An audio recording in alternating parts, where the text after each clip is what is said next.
It's the Pete Sousa Show. Sports, Pete.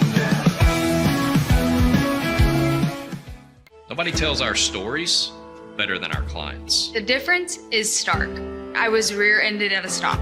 I thought I was fine, and then once I got home, I realized it's a lot worse than I thought. I ended up having a ruptured disc. You say you're not hurting, and then an hour later, you're saying you're in all this pain. I just felt like most people would think that I was lying. And that's when I decided to call Daniel Stark. I owe a lot to Daniel Stark. They really got me what I deserved. The difference is stark.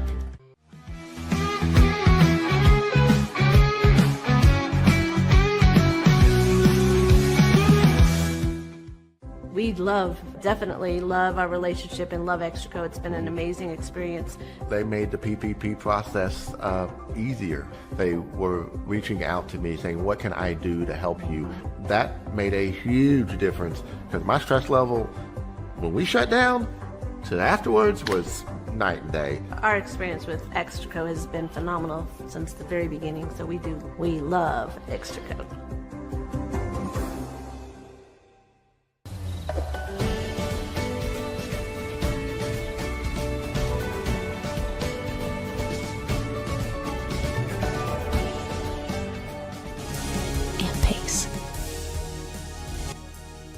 With Ease US, make studio quality voiceovers for your videos online in over 149 languages and dialects. Never been easier to create professional grade videos and voiceovers. Try it today at easeus.com. That's EASEUS.com. Ease US. Hi, I'm Mitch, the co-founder of Cake, a sexual health and wellness company designed for today and designed for you. Yes, you. The entire product line can be found at hellocake.com, and it's also available in every Walmart near you.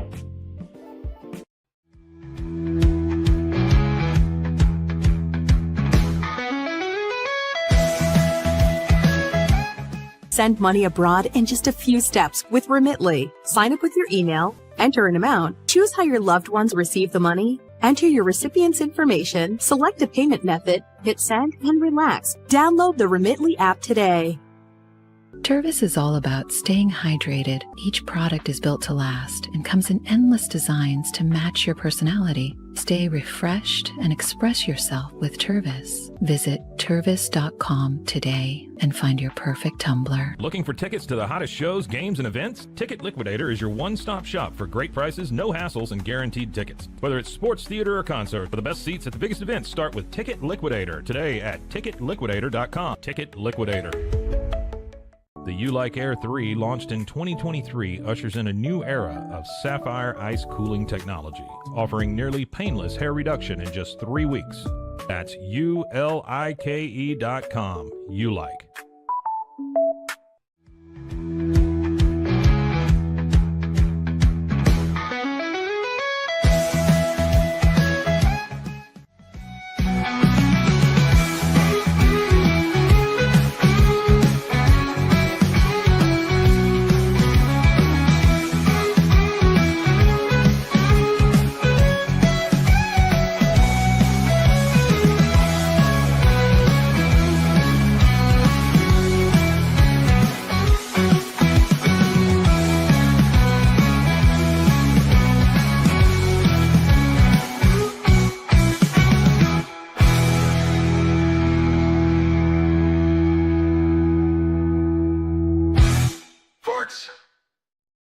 Okay, it's the Pete Sousa Show. We are back in the Alico building, back at home. I got my main man, Scotty Swingler, riding shotgun. We got Liz in here. I mean, Liz just, because of office space, Liz comes in here, and this is the place where she has a desk and a place to work, and I feel like I'm in like a zoo animal because she just kind of watches, but that's fine. Silverback gorilla is what I would like to be, by the way. We are presented by Slovacics. Ray was so pumped when I sent him the Friday clip where I told Babe Laufenberg he's got to go to Slovacics. Babe will go to Slovacics, and you should too, especially this weekend.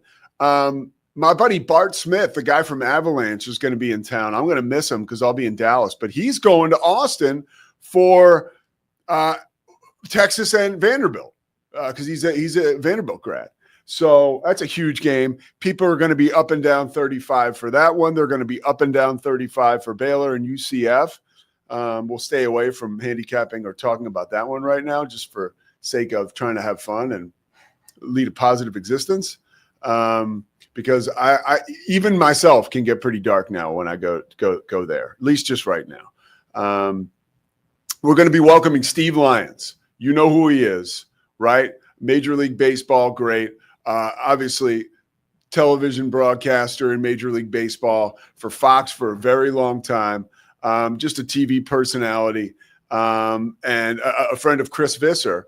So Visser makes this happen, and we are ready to execute a dynamite interview with one of the most colorful baseball guys of all time. Looking forward to that. That's in about 20 minutes. Wanted to start the show off with I'm coming back from the ESPN College Basketball Summit seminar, whatever you want to call it. Was a lot of fun. It was very informative. Like, just I learned a lot, and you can't shy away from like those events. And since COVID, I think like they've slipped away a little bit, but like to connect with people you're going to work with, or connect with people that are on your team, but you're not going to see all the time, is really cool. And you know, they do it big. Like we went to, there was an open bar on I guess Monday night, and it was cool to just look around the room and see who was there, from Jay Billis to Jim Boeheim to, you know, myself, right? And Steve Turnberger, one of the best producers of all time. So it was a lot of fun. The funniest part was I was not the funniest, but I was on my flight home, and Chris Budden was in first class, and I'm like in the bulkhead. And we got off the plane, and I'd said hi to her earlier, like just a hello at the summit, because you're around all these people. I took a picture with my favorite analyst, Andrea Carter, who I just think is the best. She's so good at her job. And we were talking for a little bit. I was like, yo, can I get a picture? And she was like, yeah. And she was like, if I need anything on the Big 12, I'm going to hit you up. I was like, please do. But like moments like that, like just a bunch of really, really cool people, a lot of good camaraderie, but you don't want to overdo it. So I got off the plane. Chris Budden is first because she's in first class. We're both walking to our cars. And I literally I didn't want to like pass her, you know, because I feel like I would then put her in a position where she has to talk to me again. So I just like walked slow and waited till she exited, and then I sped up and went past, because I just don't want to be that guy. A lot of times, you know, like it's imposter syndrome, or maybe it's just reality, but I feel like I shouldn't be in the same room with all these people. Like even all the way back last week to the NBC thing I did. You know, I walked in the room and I was like nervous because I hadn't ever done anything with NBC yet. And God bless him, dude. And we'll get him on this show. The first person I saw was John Fanta. And he was just like, Pete Sousa. Wow. And I'm sure he saw my name on the list and like looked me up. But he was very kind and took away a lot of the nerves. And it also reminded me of like, hey, when you're going into a situation like that, we always are thinking like, what can I take from the situation? Why is it going to be awkward for me? Why is it going to be hard? It's like, yo, what can you bring, right? John Fanta brought good vibes, and he helped out me, his new teammate. So that was very cool. And I'm sure I'll have some stuff that pops up from time to time talking about that event. But it was really, really cool. Very cool. Big 12 football, 5 teams in the top 25. Now, I just did the show Inside the 12, and when we say 5 teams inside the top 25, it's interesting because it's the first time since 2022 that the Big 12 has had 5 teams in the AP top 25, and you see them right there. BYU, I mean, as resilient as you could imagine, right? Like a comeback win on the road against Iowa State. I figured that would be a signature victory if they won it, right? The fact that they came back with a freshman quarterback really says a lot about them. Texas Tech, they have a big game on the road this weekend at Kansas State. More will be revealed there. And then, of course, Cincinnati and Utah. That game is ESPN College Game Day going there, and that's a late-night game on ESPN, and you can't overlook Houston. Houston's playing out of their mind. And one thing about Houston that I'm really happy about is that Connor Wegman, who is a guy who had so much hype around him, right? Like a 5-star recruit coming out of West Texas. They just make him different. And he was never able to experience success late into the season, whether it was because of injuries or poor play. But now here he is, man, thriving. And we're 2 days away from Halloween, and basically in November. Halloween, my man Myers here. I already told you guys, but when I was home in Philly with my mom to see her on Sunday, me, my mom, and my brother Mike, we all watched Halloween. It was amazing. I was so happy we did it. God, such a great goddamn movie. So that's cool. The one thing about the Big 12, when you say top 5 teams in the top 25, I don't like that. Like, that's part of the note because it's the first time since 2022.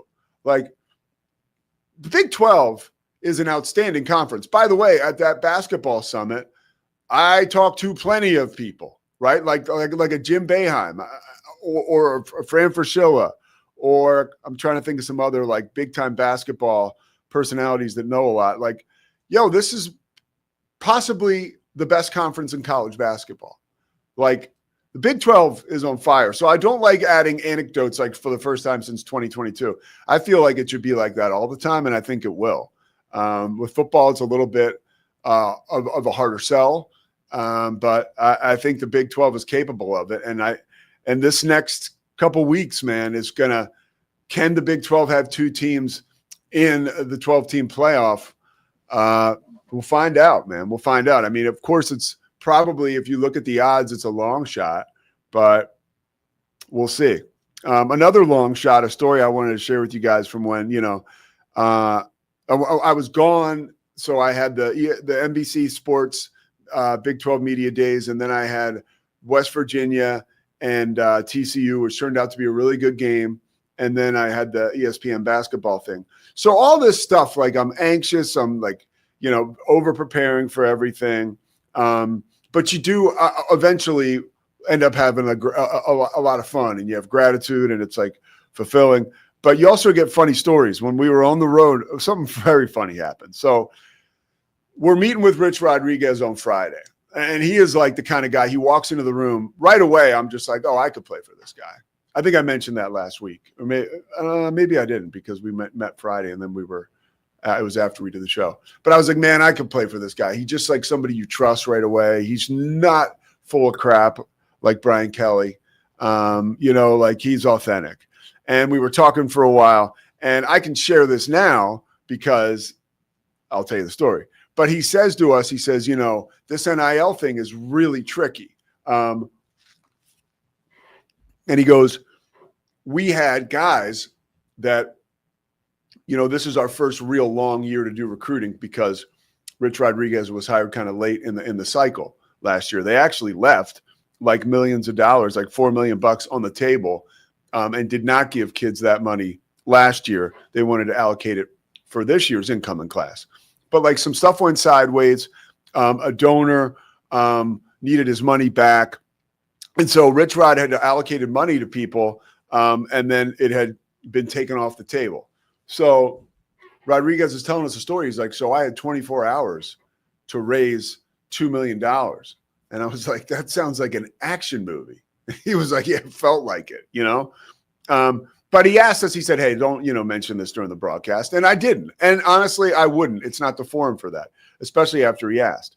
But the next day, I'm sitting, getting ready, doing prep for the game, and I'm watching College Game Day. And wouldn't you know it, there's Pat McAfee. And they're talking about,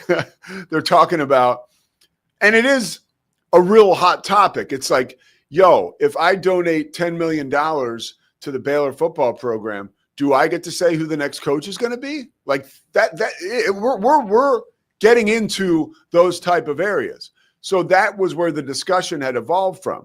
Pat McAfee was saying, well, it's kind of weird because a week ago, I got a call from my former head coach, Rich Rodriguez, who said, hey, we need help.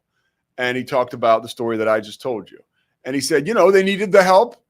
I helped. So I'm under the impression that Pat McAfee just literally wrote a check or, gave around $1 million, $2 million to West Virginia so they could continue and honor the agreements they made with these kids and get them to go to school.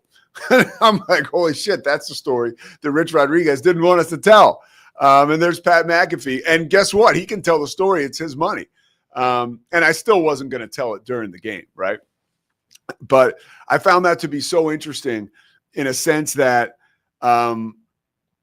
college football is so out of its mind right now with everything that's going on.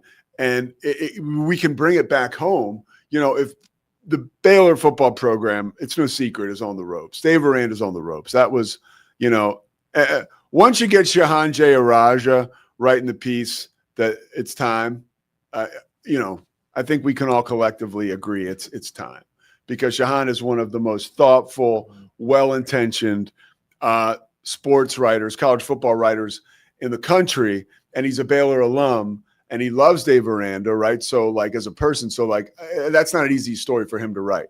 But, you know, so, and I don't know how this looks. I don't have a roster. I'm not that close to it. You know, who gives the most money to Baylor? Like, is somebody going to be in Mack Rhodes' ear? Like, hey, like, here's who we need to hire. Here's who we shouldn't hire. Like, all that stuff is pretty crazy, you know? And it's just, we're in a different time. Going back in time, right? And I want to set this voicemail up for you. Matt Davis is one of my best friends in the world, and he spots for us when I do games. I've talked to you guys about that. Matt's been on the show. So Matt arrives in West Virginia on Saturday, like afternoon, and we're talking about the special relationships we have with coaches.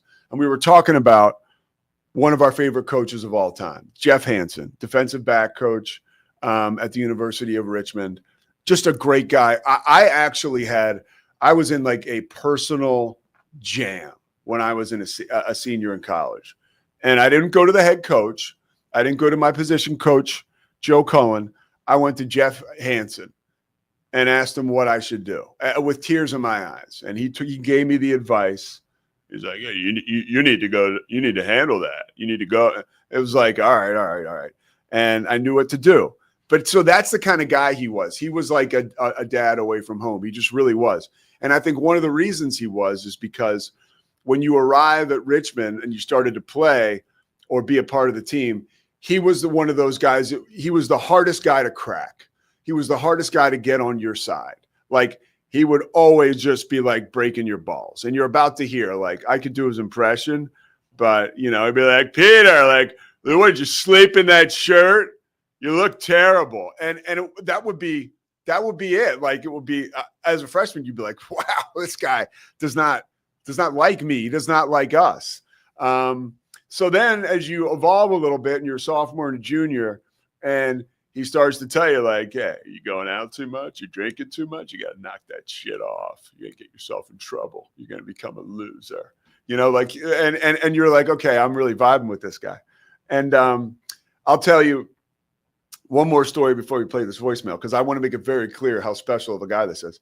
When he was part of the JMU staff right before Curt Cignetti got there, but they were playing in the 1AA tournament, right? Like the FCS playoffs. And Roy Philpott, who I was spotting for, had a game. And we went to, it was in at James Madison. Where the hell is that place? It's in Harrisonburg, Virginia. So I know Coach Hansen's a coach, and his team is at the hotel there, because, you know, teams stay at a hotel the night before a game, even if they're home, to get rid of distractions. And I see Coach Hansen, and he's like, Peter, what the hell are you doing here? And I'm like, Coach, man, I'm like, I'm doing good. I'm like, I'm sober. And he's like, you should be. You should be. You were crazy. I'm like, yeah, everything's going good. And he's like, how's McShay? You talk to him? He's not calling anybody back, is he? He doesn't call people back. It's bullshit. And I'm like, you know, we have this conversation, and I'm walking away, and he's got a million things going on because he's got a playoff game. He's got a coach. I'm walking away, and he goes, Peter, I love you. You know I love you. So that's a little context, right? And he's a badass coach. Coached at UVA for a long time. Obviously coached at Richmond, coached at James Madison. And now he's later in life.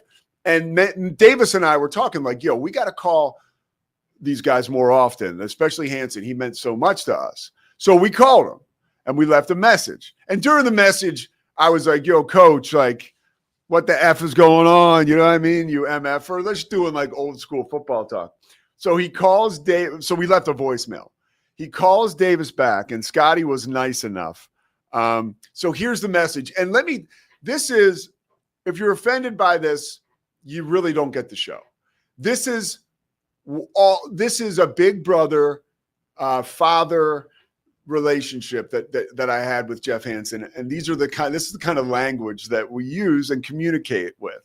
But I can tell you it is so special. And when I heard this, my heart was so full, although you might think it should be the opposite. All right, go ahead, Scotty.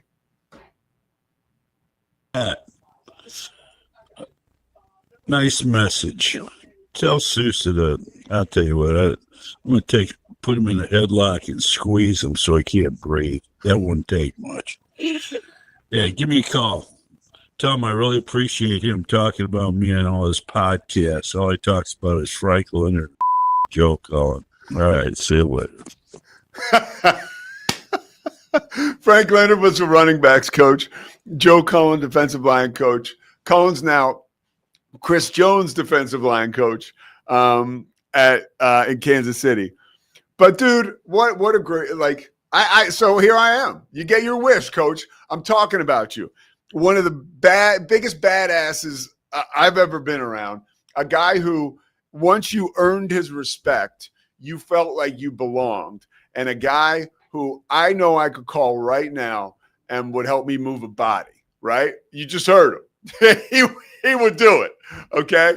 I love Coach Hanson, and, he just retired probably about, I think 2022 he officially retired. He was one of those guys you just couldn't stop coaching. But, yeah, a guy like that has had a positive impact on so many lives. And he's a guy that, I'm sure you may have never heard of.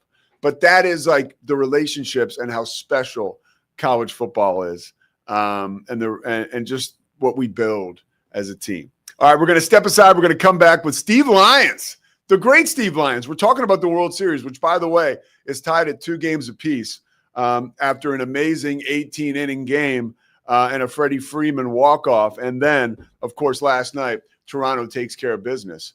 We're tied at 2, and better news than that, we got Steve Lyons coming. We'll step aside, be right back. Pete Sousa Show is presented by Slavaz.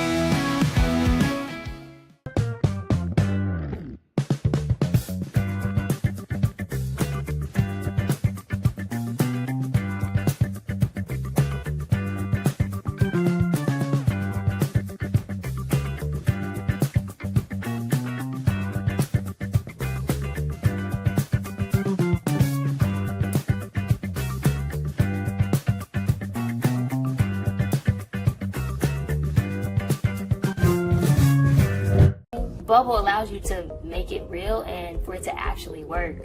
So I feel like Bubble bridges that gap and being able to give people the opportunity to make their ideas come to life really quickly too. I love that I can sit down and build something the way that I think it should be built and have the control over it. Bubble turns ideas into fully scalable apps. Try Bubble today.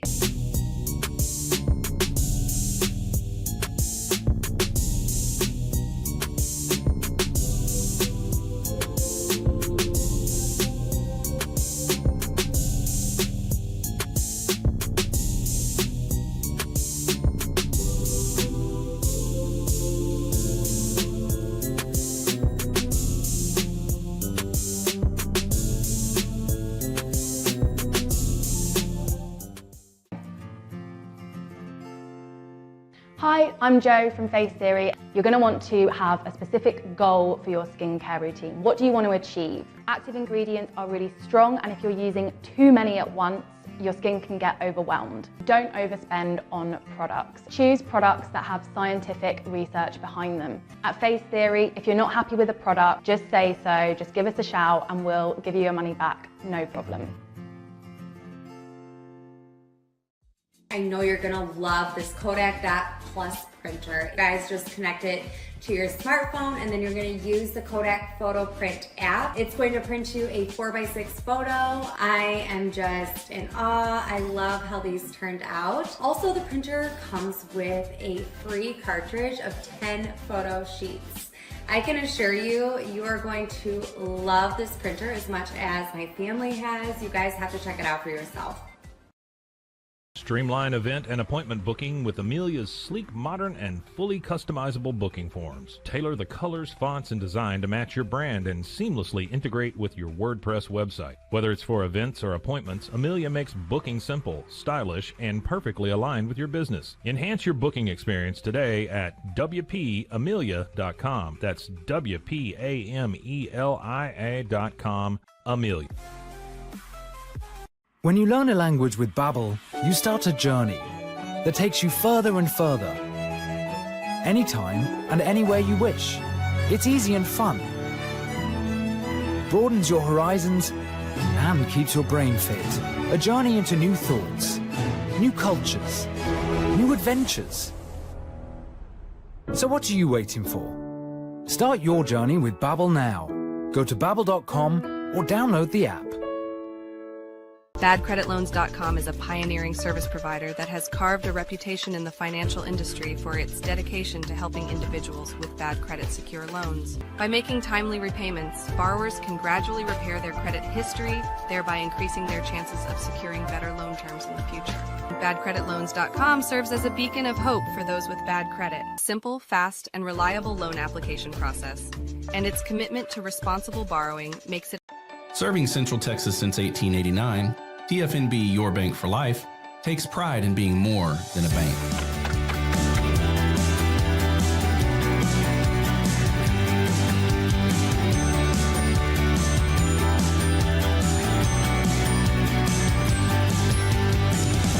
At TFNB, we remain committed to these principles. If you value them too, come join us. TFNB, Your Bank for Life. Football is back, and Underdog is the best place to make picks and win money all season long. Playing on Underdog is easy. Just pick whether your favorite players will go higher or lower on stats like touchdowns, receiving yards, interceptions, and more. Get your picks right and you can win up to 5,000 times your cash. You can play with as little as $1. Download the app today and sign up with promo code Sousa to score $50 in bonus funds when you play your first $5. That's promo code Sousa. That's S-O-U-S-A. Millions of fans have already won billions making picks on Underdog. Will you be next? Underdog. Make picks. Win money. Must be 18 plus, 19 plus in Alabama and Nebraska, 19 plus in Colorado for some games, 21 plus in Arizona, Massachusetts, and Virginia, and present in a state where Underdog Fantasy operates. Terms apply. See assets.underdogfantasy.com/web/play-and-get-terms_DFS_.html for details. Offer not valid in Maryland, Michigan, Ohio, and Pennsylvania. Concerned with your play? Call 1-800-GAMBLER or visit www.ncpgambling.org. In New York, call the 24/7 HOPE line at 1-877-8-HOPE-NY or text HOPE-NY. That's 467-369. All right, the Pete Sousa Show is back. We got Steve Lyons waiting in the wings, which is a pretty huge get for our boy Visser. One, because that's just Chris Visser doing what he does, bringing in people he's close with and even people he doesn't know that are just marquee guests that make this show great. But I've always had an affinity for Steve Lyons, so to be able to chat with him is very cool for me. Scotty, if he's ready, we can bring him in. Yo, Steve, what's up, man? Now he's muted right now. And it looks like he's getting help over there too. All good, Steve. We got plenty of time. We're totally chilling. So we'll wait for him to get that right. I mean, it looked like by the way, good for you, Steve, as we wait on him. But, if you guys aren't familiar with Steve, I'd like to welcome you out from under a rock. Obviously, a playing career. It started with the Red Sox, ended with the Red Sox, had great years with the Braves, had great years with a great year with the Expos. You might remember him as a White Sox. And you certainly remember him from his work on television, specifically in Los Angeles for the Dodgers and then on Fox Sports. But some of the things as we move more into this World Series, right? I mean, we're tied at 2. Steve, I think I got your audio now too. Yeah. I was assuming that you were giving me this like 45-minute introduction that sounded amazing. So is that who was helping you right there? My fiance there, half naked, but Look at you, man. Still Steve Lyons. Fine, man. So where are you now? Are you at home? Actually, we are took a few days to come up to wine country up in Napa, so we did that. Nice, and I appreciate you taking the time. I am, by the way, engaged as well, so I'm getting married in June. So congratulations to you and to me, I guess. Yeah, well, there you go. Looking forward to it, man. I've always been a big fan of yours, your personality, your skill set as a player, obviously your work broadcasting, and nobody better to talk about this series and a little bit about you and your life than Steve Lyons. My first question starts back with that 18-inning game and then moves forward into last night. What is it like for a team in such a high-stakes affair like the World Series to play 18 innings and then come back and play the next day? Have you ever experienced something like that? And in your experience, what the hell were those guys going through last night after Monday night? Yeah, I mean, it's brutal, actually. I mean, you're not supposed to play 2 games in one night and continuously and with the pressure of the World Series. I mean, I've played in games. I think we played in a 21-inning game against the Yankees one time, but that was regular season. And it was great for me because I actually got to play. I'm usually sitting on the bench. They eventually put me in and said, oh, geez, maybe we can get this thing over. He'll boot one or strike out 3 times and we can go home. But here in the World Series, that game matters. And, I'm thinking about this. I could be wrong, but I'm thinking the last time there was an 18-inning game, it was against the Red Sox. And the Red Sox lost. And to me, it's like, no way do you come back and win the next night if you're the team that loses. You can't sleep. That's all you're thinking about. You got to get right back up and do it again. But guess what? In both instances, the Dodgers lost the next game, which to me was amazing. I really thought that the Jays were behind the 8 ball with Ohtani pitching, and you got, Bieber coming out, who's, he's showing up mostly on guts after the arm injury and, probably back a little earlier than he should be and trying to give them what he can. So I was pretty impressed. I've been impressed with the Jays the entire postseason. Basic question, but it's not basic because I'm talking to Steve Lyons. What, like Ohtani, what are we seeing here? At what level of unique really is he and history making that we're watching before our eyes? We always played against guys that were other level. Like there's the big leagues, and then there were guys like for Barry Bonds and some Roger Clemens and some of these guys that there should have been another league for them to go to. Ohtani would be above that. I mean, no one's ever seen anything like this. I mean, and I think it kind of got glossed over because they walked him 5 times the other night. But in his previous 7 at-bats to that, he was 7 for 7 with 5 homers and 2 doubles. It's ridiculous. Who does that? It's just, to me, it's amazing. And every time you think, oh, there's no way he can hit another home run, can he? And then he does. So, and then the pitching, obviously he was gassed, but it wasn't like he stunk it up. He gave up a 2-run homer to Junior.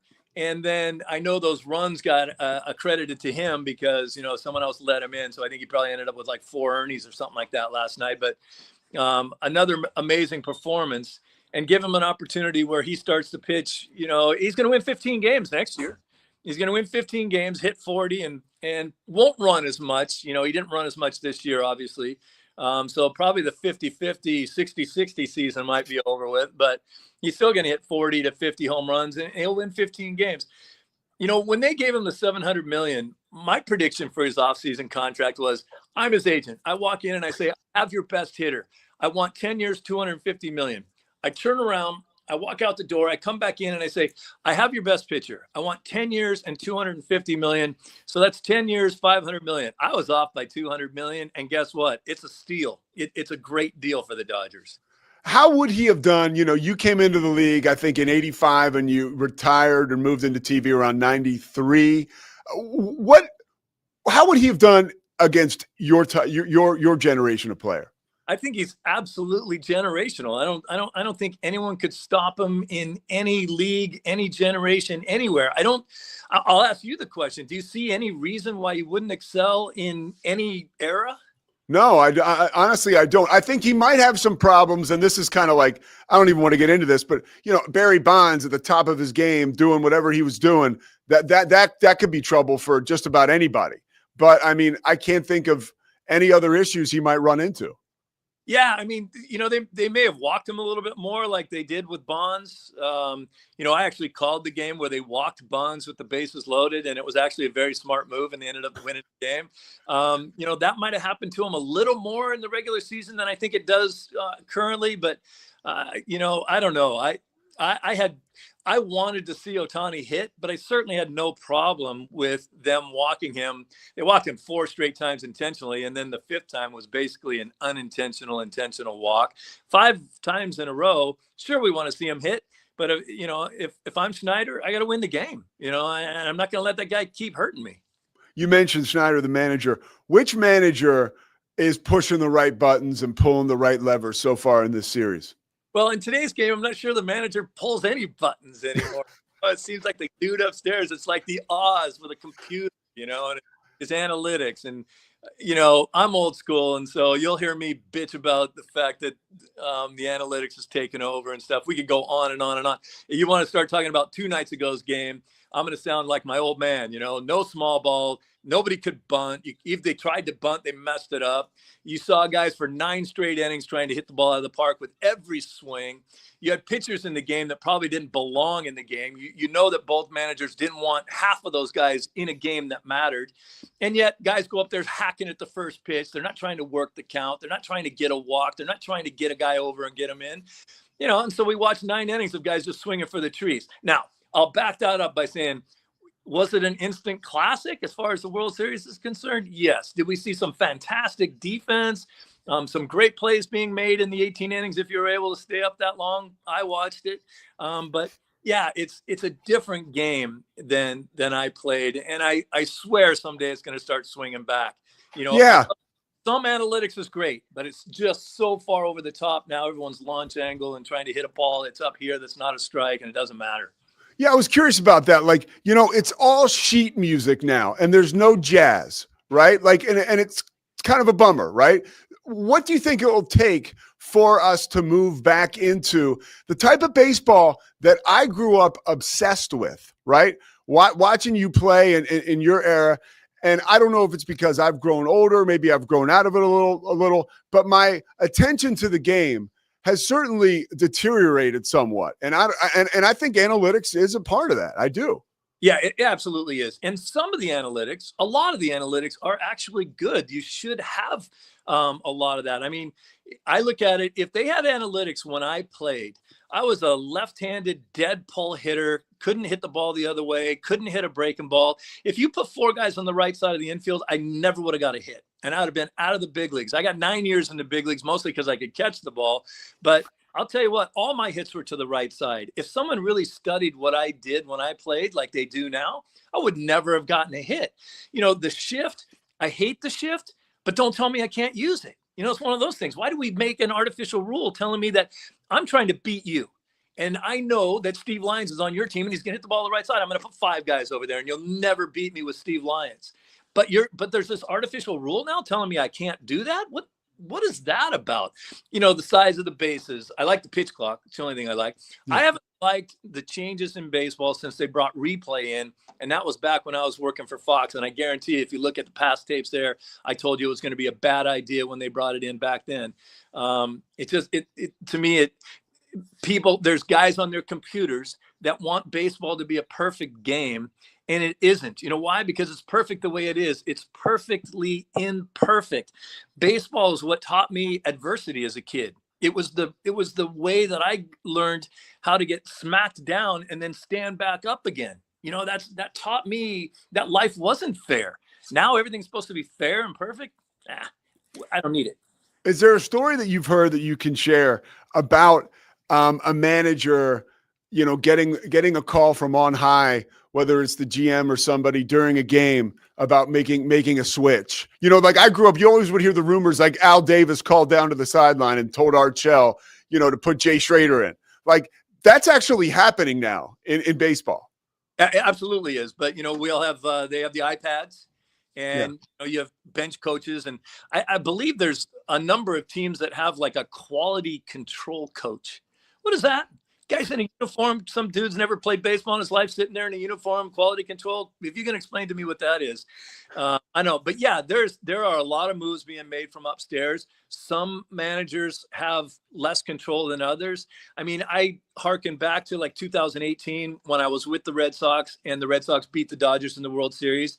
The Red Sox were very heavily analytic, but they also let Alex Cora, you know, use his heart and see what he sees. You know, he's standing right in front of there. He's looking in the guy's eye. He knows he has his good stuff today. I'm not taking him out right now just because it's the third time through the order, because he's got his good stuff and I can see that he's going to keep going, and I'm not going to burn up my bullpen for the next 3 days because the analytics tells me to get the guy out. They gave him some leeway. Guess what? They were the best team in baseball that year and they won the World Series. Now, last question about the World Series, then I want to talk about you a little bit. How do you think this is going to play out? Yeah, I tell you what.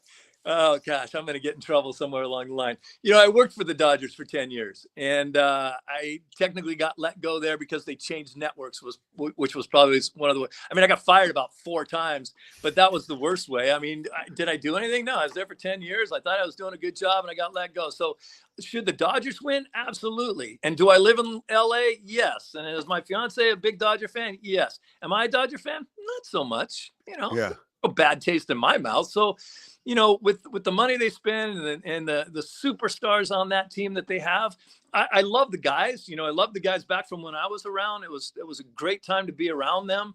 But there's a little bit of a wry smile on my face when they don't win, because they're supposed to win, you know? And so when a team like the Jays steps up and knocks them down a little bit, ooh, you get a little nervous. Now it's best 2 out of 3. So I really like what the Jays have been doing. Plus, they don't have half of their superstars. Santander's gone. Springer's out now. They're talking about Springer coming back today. Not with an oblique. It's an oblique that I know. If it is this oblique injury, you're not coming back tomorrow. And if he does, you know, it's only going to take one more swing before he's back out of there. How does a guy from Tacoma, Washington, who bounces around the Red Sox farm system, like 4 or 5 different teams over the course of a handful of years, make it to the bigs and stick? Mine was all heart. Mine was that I knew I wasn't better than you, but I was going to find a way to beat you on that day. So it was, for me, is like when I talk to younger kids now, I tell them 2 things: learn how to hit the ball the other way, because I couldn't. You know, it's like, wait on the ball, hit the ball the other way. You'll learn how to pull when you get older instead of trying to pull everything. And then it's a little bit harder when they throw you a little breaking ball. And the other is, they'll find you if you hustle, if you have desire. Like some people will come to me and say, tell me if my kid has a shot at being a major leaguer. And I'm like, all right, how old's your kid? Well, he's 8 right now. I'm like, all right, let me see his game. And so the kid's playing third base and they hit a ball to the second baseman, and that kid from third base runs over and tries to catch it. That's my guy. You show me a guy that wants to go, that wants it and hustles on and off the field and running. He's getting dirty. He's playing hard because he wants to do it. You know, that's something you can't really teach. You show me that guy, I show you a guy who's got a chance to make it to the big leagues. That's what I was. 18 innings the other night. If you had the opportunity, if they were like, all right, Steve, we need you to go in right now, but you're a utility guy. What position would you pick to play in a game like that? You know, I was a natural center fielder. I grew up my whole life as a center fielder because my dad liked to hit fly balls, and I was afraid of ground balls at first when I was a kid. My college coach taught me how to do it, and that helped me out a lot. But second base is where I'd go in and play. I love the action around second base. Of course, not as much action now. You know, you can't get taken out of a play, but you're just so much more into the game. I used to have this conversation with Marty Barrett, and he said, you know, Steve, you're playing. Marty Barrett. Yeah. Marty, great guy. Yeah. He says, you're playing center field. I'm playing second base. You don't have to be ready on every pitch. I'm like, are you kidding me, Marty? Are you on? You're known as one of the smartest guys. He goes, yeah, but I have to pay attention way more. I have way more things to worry about. I'm like, yeah, but I'm still playing my position with as much gusto as you are. I'm doing my job, but there is more responsibility, more things to do, more fun, more guys to talk to. When you're a second baseman, you're in center field. You got your finger up your nose half the time, just hanging around, doing no one to talk to. But I want to go back to the earlier question that you asked me about when does it swing? I'm telling you, you and me, if we manage the team next year and you give me pitching, defense, and speed, old school National League baseball, we would win a World Series because no one can do that now. And if you manufactured runs and played good defense and had decent pitching, boom, game over. We win. What was your favorite part about calling games for the Dodgers, working with someone like Vin Scully? Is there a particular story or experience you had working with someone like that? I just got to ask you that question. Well, the tough part with my 10 years with the Dodgers is I never worked with Vin because you remember he worked by himself. Yeah. And did all the games that he didn't do. I saw him every night. And I did 100 pre and post game shows, most of those at home because Vin did all the home games and he traveled within our division. You work with Eric Collins a lot, right? Eric Collins, guy, great guy. It was the Dodgers, I worked for the Red Sox and the Dodgers calling games. It doesn't get a whole lot better than that. And the Dodgers broadcast crew and the broadcast network when I was there, and I'm assuming it's even better now, but it was, I worked for the Fox network and that was the ultimate, obviously, but the Dodgers were about that much lower than what the Fox did production wise. Excellent people that were in the truck, the knowledge and the awareness. So, calling games was a dream and I loved doing it. I just, kept getting fired everywhere I went, I guess. I fun and I told the truth. People don't like that, they don't like it. People can have an issue with that sometimes. It's funny how that works out, especially when you're saying it on broadcast television. Yeah. What was it like when you were working for the Red Sox to see them achieve that World Series year you mentioned? I have to imagine that, Boston's a fraternal city, and you were a Red Sox twice in your career. So you 4 times, 4 times. Yeah. So you end up back there, broadcasting games. For you, what was that like coming home? Well, it was great. My father's originally from Boston. I grew up in Oregon as a Red Sox fan because of my father. So when I got drafted by them and obviously made the big leagues with them, that was, it was a big deal.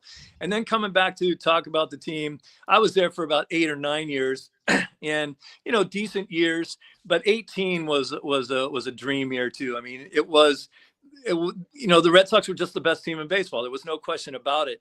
I guess the only drawback, there was one great thing about working for NESN that happened there is that they made sure that the broadcast team and people around the organization that worked for NESN all got a championship ring. I have this big, it's over there. I should grab it for you. I had this big championship game from the Red Sox from 2018 that I didn't earn on the field, but I certainly wear it when I need to show off if I'm going to a nice dinner or I'm speaking somewhere.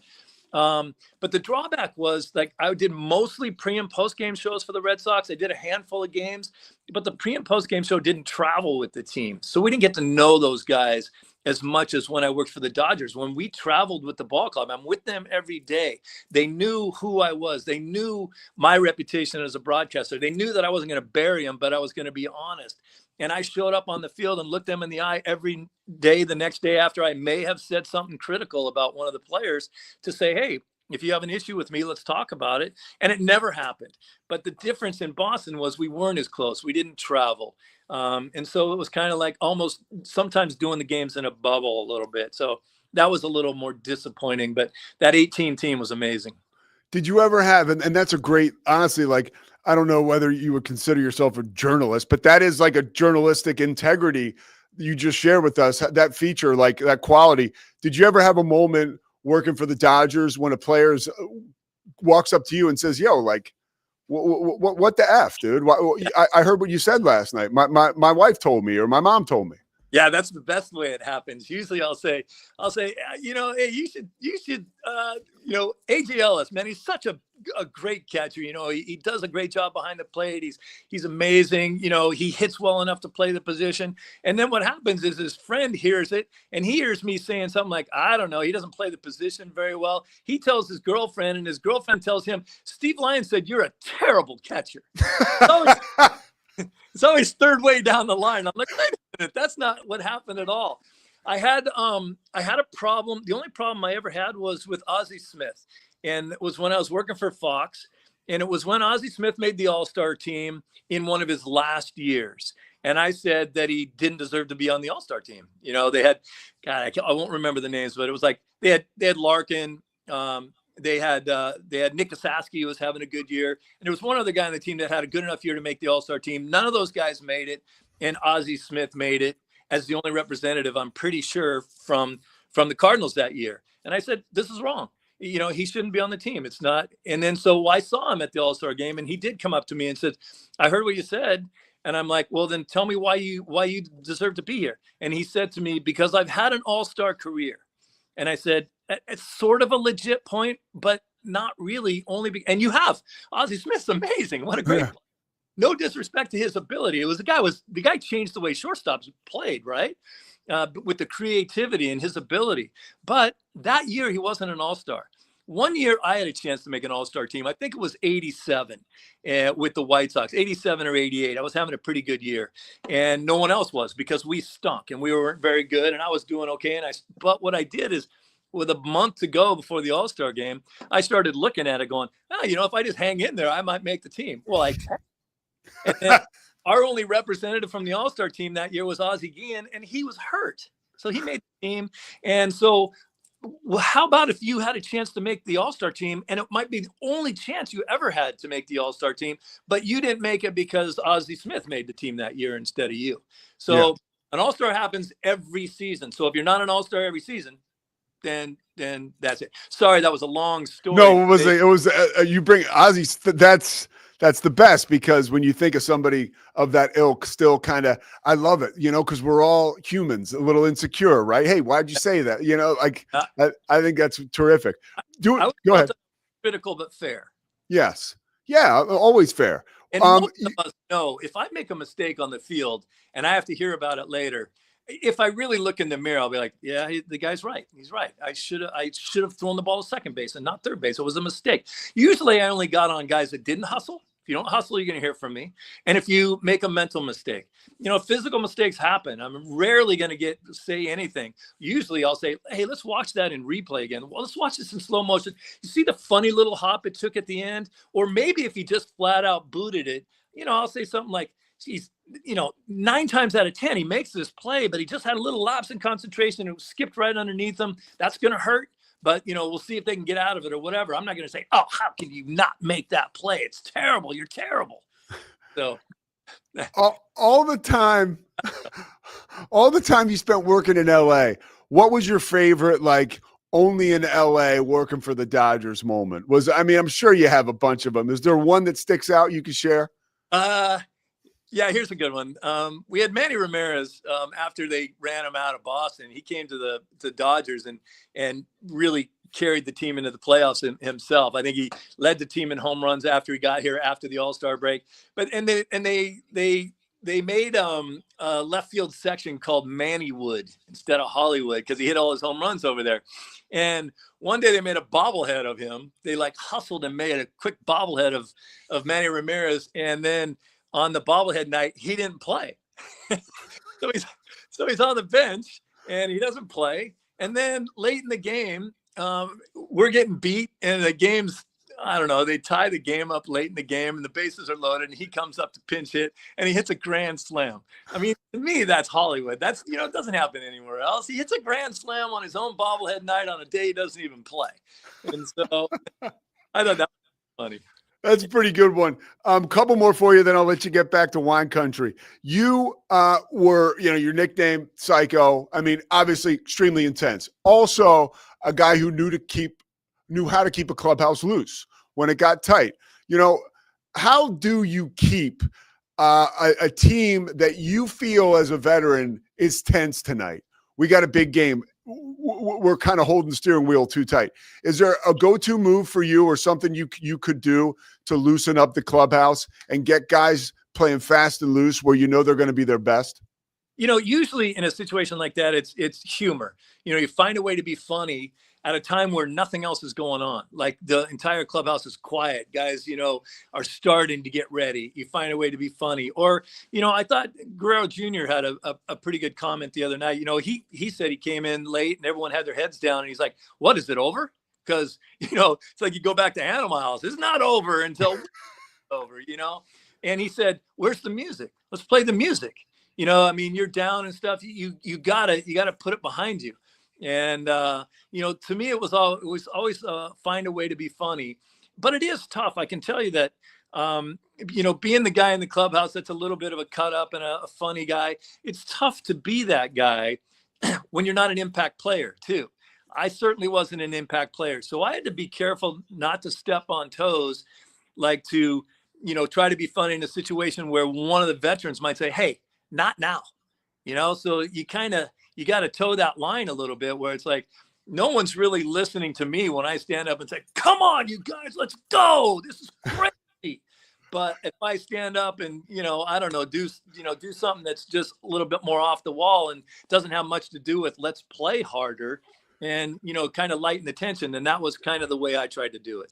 Do you have any memories were you on the playoff roster in 86 for the Red Sox?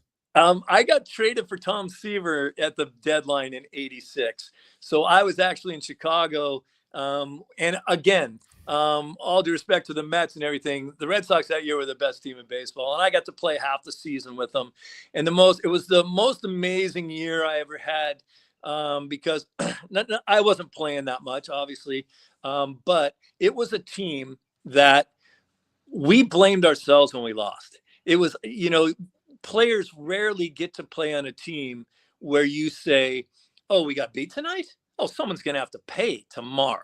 And that was the way we looked at it. And it was a great team to kind of grow up on. And then I got traded out and got a little bit more of an opportunity to play with the White Sox. But if you're a player and you get the opportunity to play on a team like that, it makes life easier. Do you believe or buy the story that John McNamara had Buckner out there because he wanted him on the field for when they won the series? Yeah, I do believe that. I think that, it was a tip of the cap to Buck. But I also, people say, oh, Dave Stapleton should have been out there. And maybe he should have. But he went out there far fewer times than people think. You know? It's a good war cry to say, oh, why wasn't Dave Stapleton out there? Yeah, totally. I don't think it's like a huge, egregious error, but it is interesting just the way it all played out. It was the Lord. Did you see that ball? It goes through his glove. He didn't literally through his glove. It was just not the time for the Red Sox, I guess. And you talk about respect for a guy, Bill Buckner. He is one of the number one guys in my lifetime for respect as a player because I watched him come to the Red Sox when he had to ice his ankles for an hour before and after the game. And this is a guy who used to be able to fly. When he was with the Dodgers and the Cubs, he could run. I mean, he's stolen bases. He's first to third. He's first to home with anybody. And then I watched what he had to do just to get on the field and play. It was unbelievable. And for McNamara to say, yeah, I want him on the field at the end, I have no problem with that. Yeah, I mean, he was basically held together by chewing gum by the time he ended up there. Hey, top Nike. What's that? And his high top Nikes. Yeah. So do you still live in Hermosa? I do. Yeah. Okay. So my brother Kevin, this guy here, Kevin Sousa, he passed away in 2 years ago from cancer. But Kevin Sousa's his name. He always played music out there. He was a therapist. He was he said, seeing you around town, that you were like the real cool, just a great guy. He lived on Loma Drive. Yeah. What's funny is I've lived off of Loma Drive twice. And gosh, why can't I think of his name? He's a guy that plays guitar around town right now. And I believe he credited your brother with his inspiration of why he plays. Gosh, Mikey Jerome, maybe? Mikey Jerome. Yes. Jerome with his heart, because he has a terrible voice, but he sings songs And he said that Sousa was the only guy that really believed in him and kept it going. So now Mikey Jerome's had a couple paid gigs. I've showed a couple of them. He's a great dude.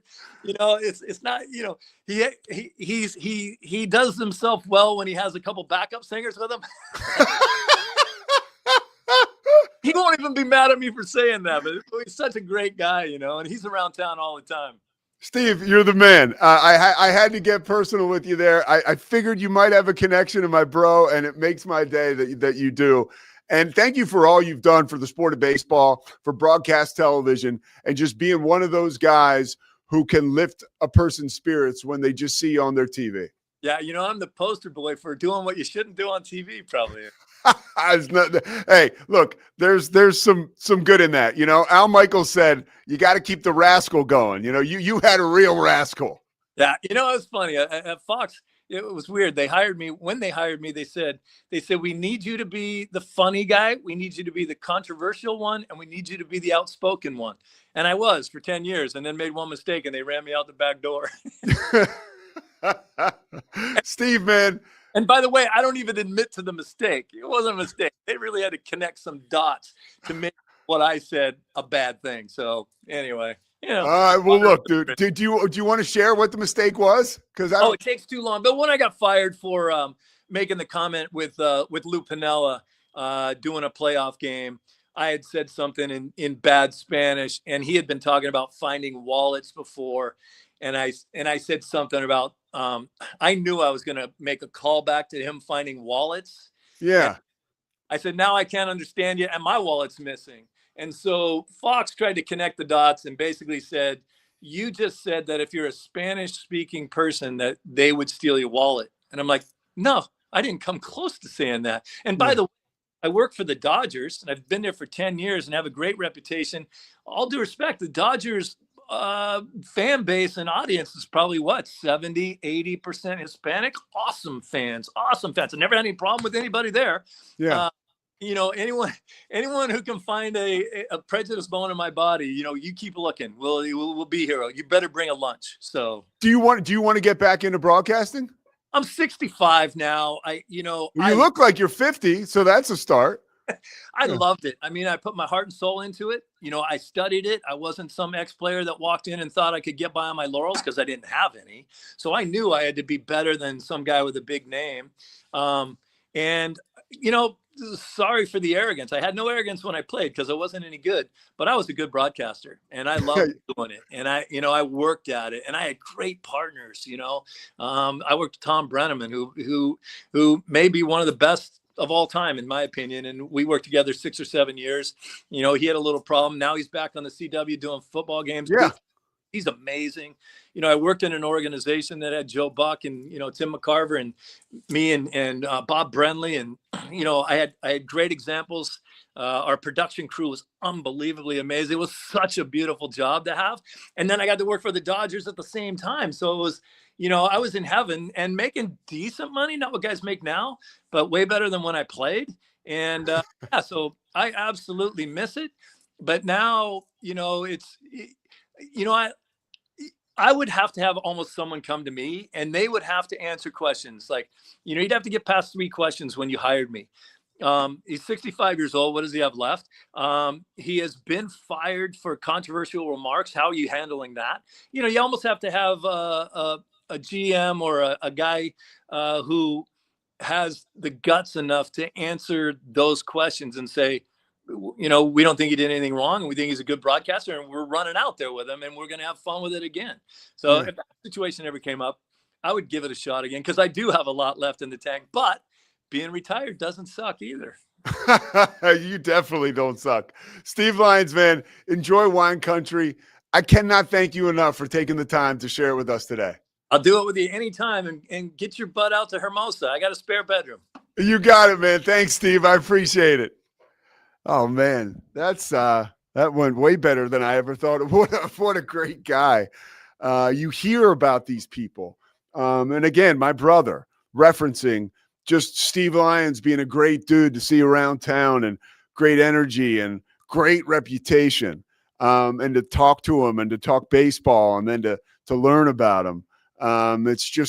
it's so cool to know how many good souls are actually out there and working in sports, right? And sharing time with us on the Pete Sousa Show. All right, we'll step aside, do a quick wrap, and hit the bricks. Thank you guys so much for watching with us. Pete Sousa presented by Slovac.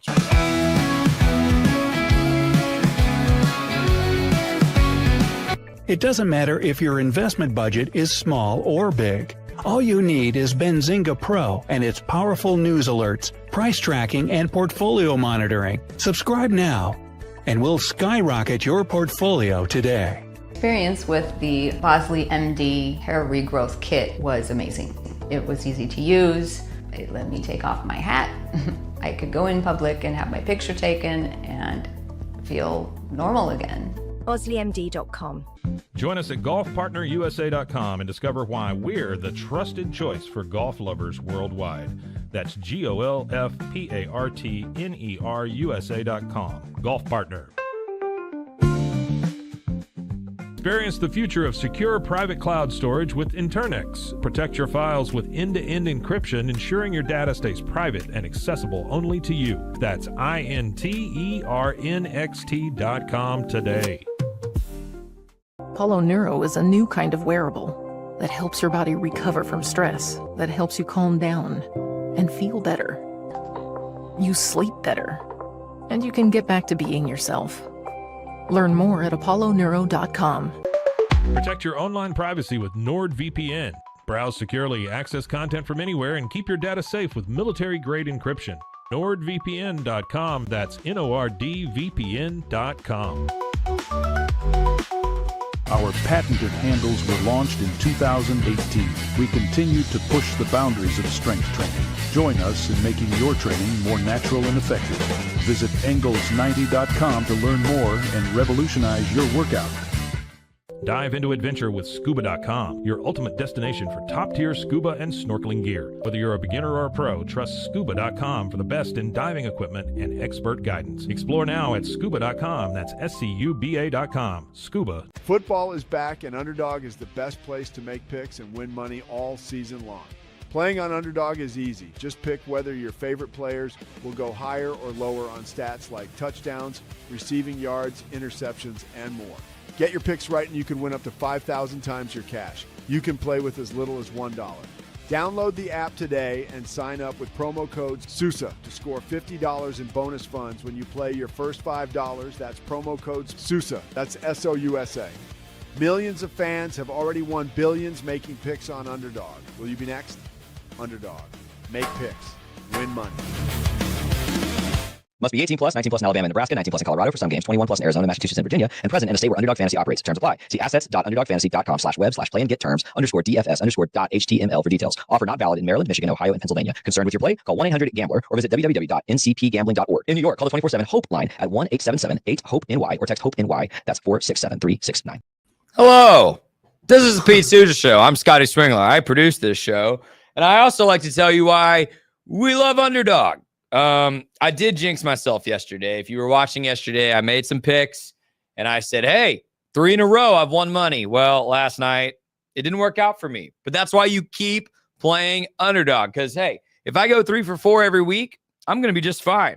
So here are my picks for tonight's NBA action. If you would like to make some money with me on Underdog, this is what I'd recommend. Domantas Sabonis. Can I just tell you that last NBA season, this guy was my best Underdog pick every time I used him. Higher than 16.5 points. That's child's play for Sabonis. Keontae George. You know I love when I can give love to the Baylor guys. Keontae George, higher than 17.5 points. His worst performance this season so far is 17. You think he's not going to go over 17.5? I do. And then this got me some money over the weekend. It's going to happen again. Klay Thompson against Indiana, higher than 1.5 3-pointers made. That dude is out there to shoot threes. He's going to make higher than 1.5. And again, great thing about Underdog, I did this with the flex pick. So check it out. If 2 of these 3 are correct, I don't lose money. And if 3 of 3 are correct, I win money. So it's this great option if you're like, man, I don't know if I can pick 3, 4. Well, listen, you do the flex pick, and then you've got a little mulligan in there. So if I get 2 of these, I'm good. Those are my picks for tonight. Underdog, remember, use that promo code Sousa, Sousa, and they will give you a bunch of bonus cash when you put in $5. Great way to just keep playing on Underdog. Speaking of the promo code Sousa, it's not just a code, it's a man. It's a beautiful man. And he's here in Waco, finally. I feel like I haven't seen him in a month. It's great. It's great to be back. I do want to give you an opportunity. And if you don't want to do this, you don't have to. You talking to me? Yeah. I was curious. Do you, look, people have talked about the possibility of Dave Aranda being jettisoned. Yes. Do you want to give me your top 5 names? That I know you've got a long list. Do you want to give me a couple favorites that you would have? Again, I'm basing this all now. I feel like liberated that Shahan has written a story. Yeah. So I kind of and I, little insider info, I knew Sunday he was going to put that out. Okay. And I obviously didn't say anything publicly till it came out. But Shahan, if you don't know Shahan, Jay Raja at CBS Sports, the most objective, true journalist, balanced. Like, this is not a hot take guy. This is not guy swinging out of left field like outrage. Right. Yeah. Very reasonable. I'll give you 5. I will say I'm going to write an article myself, Pete, with a top at least 25 candidates for this job. Give me 5 and then give me your biggest long shot. Okay. I'm also going to write about an article about my profile for the best candidate. I've talked about that. Okay. Yeah. 5. 5 that I want, or 5 that I think are likely? Likely. Okay. Be a reporter. Okay. Objectively. You're back at the layer. Removing my bias. Okay. The 5 today would be Eric Morris at North Texas. It would still be G.J. Kinney at Texas State. He's having a bad year. Yeah, he is. He's definitely a less, I think, trendy candidate than he was even a month ago. But I still think if Baylor makes this move, he gets a call from Baylor or a conversation. Dad played here. Yeah, absolutely. I wish I'd pulled this up before I started talking. I'm going to say Mike Gundy.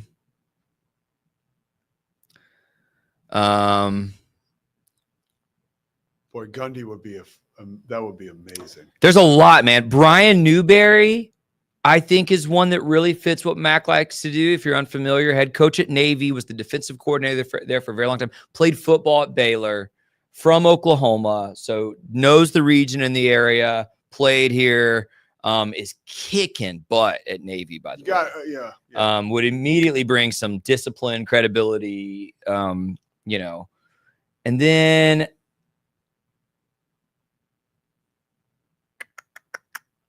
there's so many names. You know all these names. A lot of people really like John Summerall at Tulane. I think he's likely to get a call. Okay. The other one is Will Stein at Oregon. Texas guy, obviously kicking butt as a coordinator. I don't think we're gonna hire another coordinator since it didn't work so well with Dave. Yeah. I think we're probably more likely to hire a guy who's been a head coach. But if we're gonna hire a coordinator, it's probably Will Stein at Oregon that gets the first call. The long shot. Let me fill you out for this one. I think Mike Singletary is the long shot. Baylor fans will remember he was the trendiest, most hyped candidate in 2007 when Baylor ended up hiring Art Briles. Shortly after that, he became the head coach of the San Francisco 49ers, and we all know that didn't go very well. Yeah, but he was within an eyelash of the playoffs, at least 1 year. And we all know it wasn't a great tenure. He wasn't there very long. I don't know that he's coached since. He coached high school, I know that. But I think he did some. He has been more involved with the Baylor football program in the past couple years than he's been in a very long time. I think here's why he would be attractive. I joked last week that RG3 should be part of the program. Baylor doesn't want RG3 as part of that program. I'm sorry. Baylor wants RG3 to continue being the celebrity in public, advocating for Baylor, but he's had a couple slip-ups with what he says publicly. I think Baylor would be hesitant with this. Part of why they love Aranda, right, is he's the culture fit and he's very safe. Singletary checks every single off-the-field box for Baylor. Outspoken Christian guy, A+ character, NFL Hall of Famer. Outside of RG3, he's easily your most famous former player, right? He has been a head coach. He can motivate players. Yes. You know he's going to probably be able to get a good staff. And maybe more important than anything, Pete, at least for 2 years, that dude would be able to raise some freaking money. Don't kid yourself. If Mike Singletary's channeling the I played for Grant Taft, I'm an NFL Hall of Famer, and you know how intense of a human he is. You imagine him in a room with potential donors at a fundraiser, or let alone in a living room with a recruit trying to get that last piece of that 26 class. Mike Singletary would check every box. The only box we don't know is how he would be as an on-field coach on a game day. And I almost wonder if Baylor would be willing to take that risk when you're going to get literally every single other thing right with Mike Singletary. A lot of the alum would love it. It would instantly win Mac Rhodes some credibility. He's getting kind of eviscerated right now by a lot of alum. That I don't think it will happen, but you asked for a long shot. Great. I don't think that's impossible. I don't think it's impossible. That is something else because I go back to what you're saying about you had me at fundraising. I mean, like that is, dude, that is everything right now at a school like if that. Mike Singletary stands in front of a room of wealthy or semi-wealthy Baylor people, give him 10 minutes. He will pull more money out of those folks than just about anybody else I could imagine. Yeah. I've never heard him speak, man. I've seen him on TV. I've seen him on the hype videos. I know who he is. I know his reputation. I know what Baylor people think of him. He would be excellent. How close was that? I was here for that, wasn't I? No, I got here right after Matt Rule got hired. How close was it that he would have gotten that job? Well, it wasn't when Matt Rule got hired that he was considered. It was when Bryles got hired after Guy Morris got fired in 2007. In 2007, but Singletary was in the NFL then. He was an assistant coach of the NFL with the Rams. Correct. At the time. Okay. And at that time, because he was actively coaching, because he's expressed how much he loves Baylor, he was easily what I would say the crowd favorite or the fan favorite in 2007. I remember it vividly. In fact, I remember I need to tell Bryce Cherry or someone this. I vividly remember as a high schooler, the page on the Waco Trib that had the 6 top candidates and all their pictures and little pros and cons and columns underneath them. And Bryles was like the 5th guy listed and kind of considered like, oh, he's the small school guy. They won't, but he's in Texas. They might. The top 2 guys were actually Mike Singletary and Houston Nutt. And we all know how his head coaching tenure went shortly after that. So, Ian McCaw at the time made the right hire with Coach Bryles, clearly from a football perspective. But Singletary was easily, and people were kind of mad he wasn't hired. Obviously, they got over that. I know his sister, daughter, his daughter Kristen. I should send her a text. You know, his son played at Baylor during that era. Okay, in the late 2000s. Great family. Matt Singletary, he played at Baylor. So Kristen's awesome. Great family. I mean, here's the thing. The criticism of Linda and Mac right now is that they don't want to fire Dave because he's too much of a fit, like on every level with Baylor. And I'm not trying to be a prick or set you up for anything hyperbolic here, but is there a world where he wins 2-3 more games and keeps his job? I guess so. Yeah. Right? Yeah, there is. Yeah. I don't think it's going to happen. Yeah. I think Baylor's about to miss a bowl. I can't see 2 wins left on the schedule. Yeah. But they really want to get that culture piece right. And there are lots of coaches across America who fit that. I don't want to sit here and act like every coach in America is too, whatever for Christian Baylor. That's not how I want. And by the way, I don't like people shitting on Mac and Linda either, because I think, look, I personally think Mac has done it. Nikki Collin was a home run hire in the wake of the Kim Mulkey thing that was going to happen. Yeah. You kept Scott Drew here. Yes. That huge deal. People don't want to give him props for that. That was amazing. I give him props for that. Yeah. And oh, by the way, the guy hired Kelvin Sampson at Houston. And by the way, Mac Rhodes has nothing to prove to me. And by the way, the guy hired Matt Rule to help Baylor get out of the hole they were in, and that was a huge home run as well. He's missed on a baseball hire with Steve Rodriguez, and he's potentially missed here with Dave Aranda, and you still got a Big 12 championship during that time. Yeah. So I'm with you. I think the criticism of Mac is overblown. That's stupid. I think if he doesn't fire Dave this year, he's worthy of some criticism. But going back to Singletary, they want to get the off the field piece right, the Baylor fit right. There are lots of men who fit that. No one more so than Mike Singletary. Mike Singletary, again, he is going to check every single box. The questions will be, what's he like as a coach on the field? And how's he going to handle NIL? And frankly, if you pony up and pay Aaron Hunt enough to stay at Baylor as GM, then let him handle that and let Mike come raise money, coach, go to recruits' houses. And dude, that's the McLean Stadium would be full. We're talking about fans leaving right now, full to the brim at the start of next season. And with a lot of grace for their all-time best defensive player if Mike Singletary is on the sideline as the head coach. There you go. There's no better way to end the show than right there, Scotty. That's a great point. I'm happy I asked. Pete Sousa show is back tomorrow with former NFL quarterback. You remember him, the big fella from the Detroit Lions, Scott Mitchell, also a Utah alum. So we get to talk to him about Utah and Cincinnati, ESPN's College Game Day. Going to be in Salt Lake City. We're going to be back here tomorrow. The Pete Sousa show is presented by Slovakics. Thank you, Steve Lyons. Thank you, Scotty Swingler. Thank you, Chris Visser. We will see you tomorrow. It's the Pete Sousa Show. Sports. We definitely love our relationship and love Extraco. It's been an amazing experience. They made the PPP process easier. They were reaching out to me saying, what can I do to help you? That made a huge difference because my stress level, when we shut down, to afterwards was night and day. Our experience with Extraco has been phenomenal since the very beginning. So we love Extraco. Show. Sports.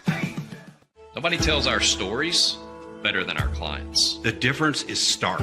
I was rear-ended at 70 miles an hour. I was injured, had a concussion. The insurance company, they delayed. They were playing games from the initial conversation. They weren't going to help me. The biggest thing I learned through this is that you can't go through this alone. I called Daniel Stark.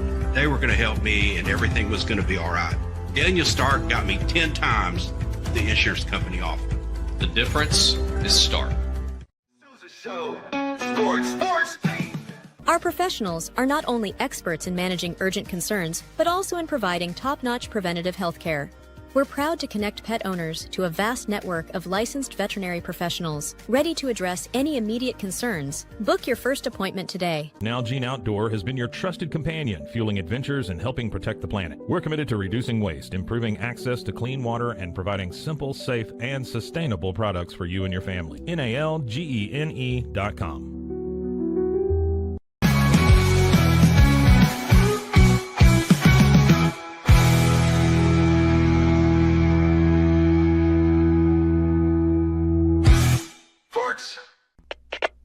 We are Rogue Media Sports.